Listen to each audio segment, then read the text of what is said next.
Hello everyone, welcome to our YouTube channel सर्वजी सब। आज के इस वीडियो में हम लोग देखेंगे पॉलिटिकल साइंस। हम 2 पार्ट कंप्लीट कर चुके।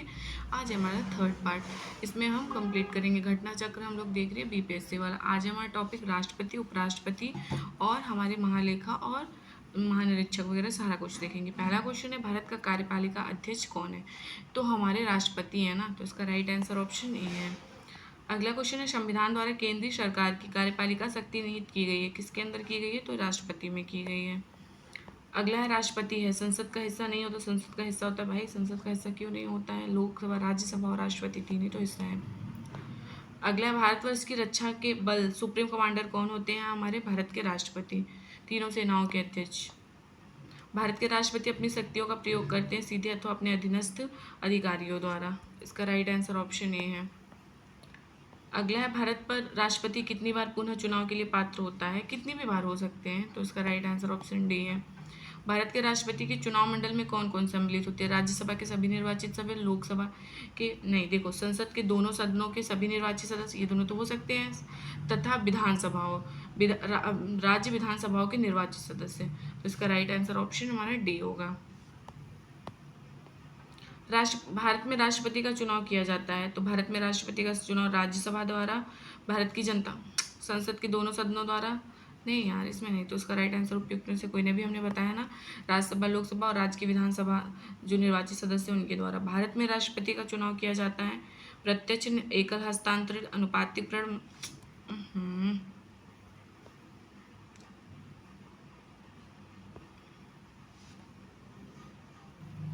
इसमें किया जाता है हस्तांतरण मत प्रणाली द्वारा और अनुपातिक मत प्रणाली द्वारा।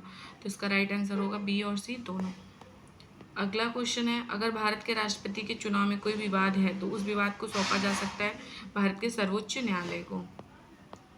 निम्न में कौन राष्ट्रपति के निर्वाचन मंडल के रूप में कार्य करता है लेकिन महाभियोग की प्रक्रिया में भाग नहीं लेता है? तो राज्य विधानसभाएं। ये मतलब राष्ट्रपति के चुनाव में भाग तो लेती है लेकिन महाभियोग में भाग नहीं लेती हैं। भारत के राष्ट्रपति के संदर्भ में निम्नलिखित कथनों पर विचार कीजिए। भारत के संविधान में अनुच्छेद 53 में उल्लिखित है कि संघ की कार्यकारी शक्ति राष्ट्रपति में निहित होगी। हाँ, ये सही बात है। उसके बाद राष्ट्रपति अपने पद पर आसीन होने के बाद 5 वर्ष तक के लिए पद ग्रहण करेंगे, भी सही है। तो इसका राइट आंसर ऑप्शन भी है। भारत के संविधान में अनुच्छेद 60 में राष्ट्रपति, नहीं भाई 60 में महाभियोग कहाँ लगाया जा रहा है। अगला हमारा क्वेश्चन है, क्योंकि 61 में महाभियोग के बारे में है ना। अगला, यदि राष्ट्रपति उस उपराष्ट्रपति के पद का खाली है तो भारत के राष्ट्रपति के पद पर कौन होता है? अगर इसे राष्ट्रपति और उपराष्ट्रपति दोनों जन का पद खाली है तो उस टाइम पे कौन होगा? भारत का मुख्य न्यायाधीश होगा। अगला है, यदि भारत के राष्ट्रपति का पद खाली तो उपराष्ट्रपति तथा भारत के मुख्य न्यायाधीश उपलब्ध नहीं है तो भारत का राष्ट्रपति किसे नियुक्त किया जाएगा? तो सुप्रीम कोर्ट के वरिष्ठ न्यायाधीश। तो इसका राइट आंसर ऑप्शन सी है। भारत के राष्ट्रपति को उसके पद से हटाया जा सकता है संसद के द्वारा। इसका राइट आंसर ऑप्शन डी है।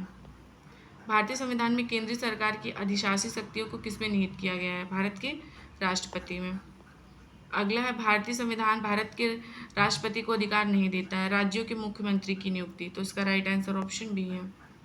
भारत के राष्ट्रपति को यह अधिकार नहीं प्राप्त है कि वह क्या करे? क्षमादान करे। सर्वोच्च न्यायालय के न्यायाधीश को क्षमादान कर सकता है, आपातकाल की घोषणा, अध्यादेश जारी, लेकिन सर्वोच्च न्यायालय के न्यायाधीश को हटा नहीं सकते। इसका राइट आंसर ऑप्शन बी है।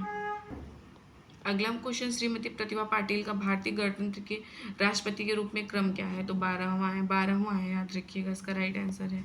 19 जुलाई 2007 को गणतंत्र के 13वें राष्ट्रपति चुनाव संपन्न हुए थे। ठीक है।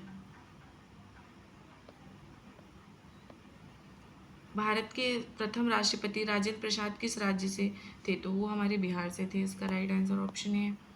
स्वतंत्र भारत के प्रथम राष्ट्रपति कौन प्रथम थे? उत्तर प्रदेश या नहीं भाई, बिहार से थे ना राजेंद्र प्रसाद जी। तो इसका राइट आंसर ऑप्शन हमारा सी है। अगला, एक विधेयक जो संसद में प्रस्तुत किया जाता है वो कौन सी प्रक्रिया के बाद अधिनियम बन जाता है? जब राष्ट्रपति अपनी सहमति दे देता है तब। देखो, कोई विधेयक को प्रस्तुत करते हैं और वो अधिनियम कब बनता है? जब राष्ट्रपति अपनी सहमति दे देता है। तो इसका राइट आंसर ऑप्शन बी है। यहाँ से उपराष्ट्रपति शुरू होता है। पहला क्वेश्चन है कि सभा का अध्यक्ष उसका सदस्य नहीं होता, तो राज्यसभा। ठीक है, किस सभा का अध्यक्ष उसका सदस्य नहीं होता? तो राज्यसभा। राज्यसभा का पदेन अध्यक्ष कौन होता है? तो याद रखिएगा, उपराष्ट्रपति होते हैं। अगला क्वेश्चन, राज्यसभा का सभापति कौन है? राष्ट्रपति, उपराष्ट्रपति? उपराष्ट्रपति। तो उसका राइट आंसर ऑप्शन बी है।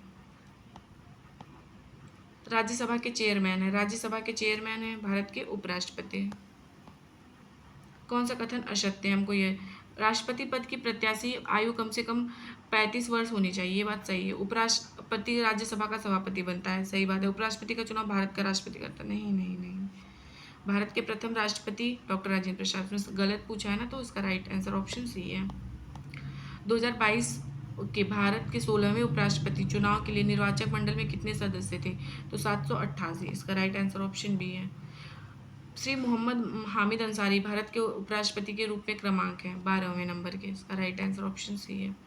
भारत का प्रधानमंत्री मुख्य है किसके? केंद्रीय सरकार का। तो इसका राइट आंसर ऑप्शन बी है। आमतौर पर भारत के प्रधानमंत्री होते हैं लोकसभा का सदस्य। भारत का प्रधानमंत्री किसके प्रति जवाबदेही है? तो लोकसभा के प्रति। संघीय मंत्रिपरिषद के सामूहिक रूप से उत्तरदायी होती प्रधानमंत्री के प्रति, राष्ट्रपति के प्रति, याद रखिएगा संसद के प्रति, लोकसभा केवल लोकसभा के प्रति।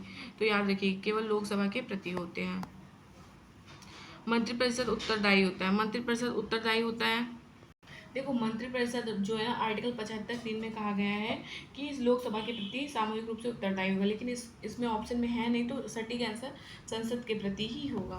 ठीक है। अगला क्वेश्चन हमारा दिया हुआ है 13 नंबर का। भारतीय राजनीतिक व्यवस्था में कार्यपालिका के अधीन रहकर कार्य करती है कौन? विधायिका। निम्नलिखित में किस संवैधानिक संशोधन अधिनियम द्वारा मंत्रिपरिषद की संख्या लोकसभा में कुल सदस्यों के 15% की सीमा निर्धारित की गई है? तो ये चीज़ याद रखिएगा, ये हमारा है ना 90वां संवैधानिक संशोधन 2003 के तहत। इसका राइट आंसर हमारा जो है 91वां संवैधानिक संशोधन, ऑप्शन सी इसका राइट आंसर है। हाल ही में अल्पसंख्यक मामलों में के मंत्रालय का प्रभार किसे सौंपा गया है? तो स्मृति ईरानी। तो उसका राइट आंसर ऑप्शन ए है। केंद्र सरकार में उच्चतम नागरिक सेवा अधिकारी कौन है? तो ये मंत्रिमंडल सचिव हैं। भारतीय प्रशासन में विभाजन प्रणाली किससे संबंधित है? तो यह है नीति कार्यान्वयन से। तो उसका राइट आंसर ऑप्शन सी है। राष्ट्रीय सुरक्षा समिति का प्रधान कौन होता है? तो प्रधानमंत्री। अब हम देखते हैं महान्यायवादी, महाधिवक्ता और नियंत्रक महालेखा परीक्षक से क्वेश्चन। भारत सरकार की कानूनी विषयों पर कौन परामर्श करता है? अटॉर्नी जनरल हमारे। भारत का महान्यायवादी किसके द्वारा नियुक्त होता है? तो भारत के राष्ट्रपति के द्वारा। भारत सरकार का कौन सा अधिकारी सदस्य ना होते हुए भारतीय संसद की कार्यवाही में भाग लेने का अधिकार रखता है? तो अटॉर्नी जनरल। एक गैर सदस्य के रूप में संसद के किसी सदन की कार्यवाही में भाग ले सकता है कौन? एक तो उपराष्ट्रपति, एक महान्यायवादी। वरीयता अनुक्रम देख लेते हैं हम लोग। वरीयता अनुक्रम में निम्नलिखित सबसे पहले यूपीएससी का अध्यक्ष, मुख्य चुनाव आयुक्त, नियंत्रक महालेखा, उच्च न्यायालय का मुख्य न्यायाधीश। तो याद रखिएगा ये होता है। देखो सबसे यूपीएससी का अध्यक्ष, मुख्य चुनाव आयुक्त, नियंत्रक और महालेखा परीक्षक, लेकिन उच्च न्यायालय उसके मुख्य न्यायाधीश को किस में रखा गया है? याद रखिएगा उच्च न्यायालय के मुख्य न्यायाधीश को न्यायिक क्षेत्र में 14वें तथा उससे बाहर 17वें क्रम पे रखा गया। तो इसका राइट आंसर ऑप्शन ये होगा, उपयुक्त में से एक से अधिक।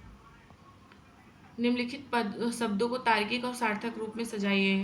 राष्ट्रपति, उपराष्ट्रपति, अध्यक्ष, प्रधानमंत्री, संसद। देखो सबसे पहले कौन आएगा? राष्ट्रपति आएंगे ना। जिस ऑप्शन में 2 नहीं उसको कट कर दो, सब कट गया भाई, आंसर मिल गया। फिर उसके बाद में आता है उपराष्ट्रपति, राष्ट्रपति का भाई उपराष्ट्रपति, फिर चौथे नंबर पे प्रधानमंत्री आते हैं, फिर तीसरे नंबर पे अध्यक्ष, फिर संसद। तो उसका राइट आंसर ऑप्शन सी हुआ। तो हमारे ये क्लास यहीं पे समाप्त होता है। कल हम संसद देखेंगे। तो प्लीज़ आप लोग वीडियो को लाइक कर दीजिएगा, चैनल को शेयर सब्सक्राइब। Thank you.